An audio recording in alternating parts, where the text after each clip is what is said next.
सर्वोपरि सर्वसमर्थ बल का नाम है आत्मबल। आत्मबल के अभाव में सारी भौतिक सामर्थ्य तथा उपलब्धियां केवल भार बनकर रह जाती है।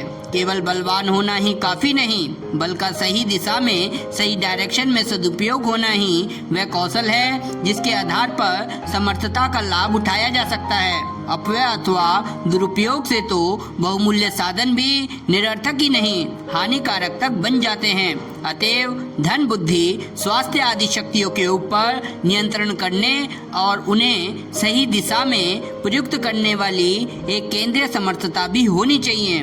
कहना ना होगा, इस समर्थता का नाम आत्मबल है। हमें जानना चाहिए कि मनुष्य केवल एक शरीर मात्र ही नहीं, उसमें एक परम तेजस्वी आत्मा भी विद्यमान है। हमें जानना चाहिए कि मनुष्य केवल धन, बुद्धि, स्वास्थ्य के भौतिक बलों से ही सांसारिक सुख, संपदा, समृद्धि एवं प्रगति प्राप्त नहीं कर सकता।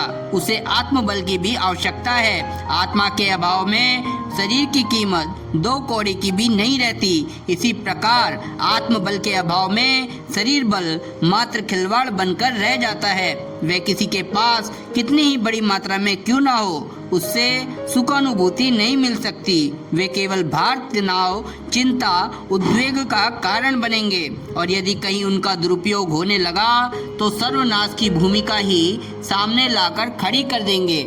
आदर्शों और सिद्धांतों पर अड़े रहने, किसी भी प्रलोभन और कष्ट के दबाव में कुमार्ग पर पग ना बढ़ाने, अपने आत्मगौरव के अनुरूप सोचने और करने, दूरवर्ती भविष्य के निर्माण के लिए आज के सुविधाओं को धैर्य और प्रसन्न चित्त से सह सकने की दृढ़ता का नाम आत्मबल है। आत्मबल वह क्षमता है जिसका जितना अंश मनुष्य के पास होगा उतना ही वह अपने विवेक को सजग कर सकने में समर्थ होगा। विवेक ही वह सत्ता है जो धन, बुद्धि, स्वास्थ्य आदि की भौतिक शक्तियों को नियंत्रण में रखकर उन्हें सन्मार्गगामी बनाती है, सुउद्देश्य और सत्प्रयोजन में प्रवृत्त करती है। पुरुषार्थों में सबसे बड़ा पुरुषार्थ अपने गुण कर्म स्वभाव को सुसंस्कृत बनाना है। जिसने अपने को सुधार लिया उसकी सारी उलझनें सुलझ जाती है। जिसने अपना निर्माण कर लिया उसके लिए हर क्षेत्र में सफलता हाथ बांधे खड़ी होगी। उन्नति और सुख समृद्धि के लिए आकांक्षा करना उचित है, पर इसके लिए आवश्यक क्षमता एवं योग्यता को जुटाना भी आवश्यक है। बाह्य परिस्थितियों में चाहे जितनी भी अनुकूलता क्यों न हो, पर व्यक्ति यदि भीतर से खोखला है तो उसे प्रतिकूलता का ही सामना करना पड़ेगा। इसलिए अभिष्ट मार्ग पर सफलता प्राप्त करने के लिए बाह्य उपकरण जुटाने के साथ साथ आंतरिक सुधार के लिए भी प्रयत्नशील रहना चाहिए। संसार के समस्त अग्रणीय लोग आत्मविश्वासी वर्ग के होते हैं। अपनी आत्मा में, अपनी शक्तियों में आस्थावान रहकर कोई भी कार्य कर सकने का साहस रखते हैं और जब भी जो भी कार्य अपने लिए चुनते हैं उसे पूरे संकल्प, पूरी लगन के साथ उसे पूरा करके छोड़ते हैं। वे मार्ग में आने वाली किसी भी बाधा अथवा अवरोध से विचलित नहीं होते। आशा, साहस, मेहनत उनके स्थायी साथी होते हैं। किसी भी परिस्थिति में वे उनको पास से जाने नहीं देते।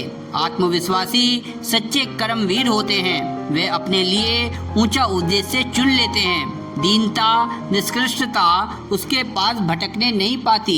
नित्य नए उत्साह से अपने कर्तव्य पथ पर अग्रसर होते हैं। नए नए प्रयत्न और प्रयोग करते हैं। प्रतिकूलता और प्रतिरोधों से बहादुरी के साथ टक्कर लेते हैं और अंत में विजयी होकर श्रेय प्राप्त कर लेते हैं।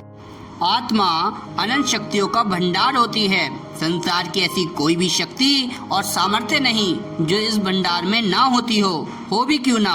आत्मा परमात्मा का अंश जो होती है। आत्मा में विश्वास करना परमात्मा में विश्वास करना है। ऐसे व्यक्ति के सम्मुख शक्तियाँ दासी के समान उपस्थित रहकर अपने उपयोग की प्रतीक्षा किया करती है। जीवन के सभी क्षेत्रों में सफल होने के लिए आत्मविश्वास की आवश्यकता होती है।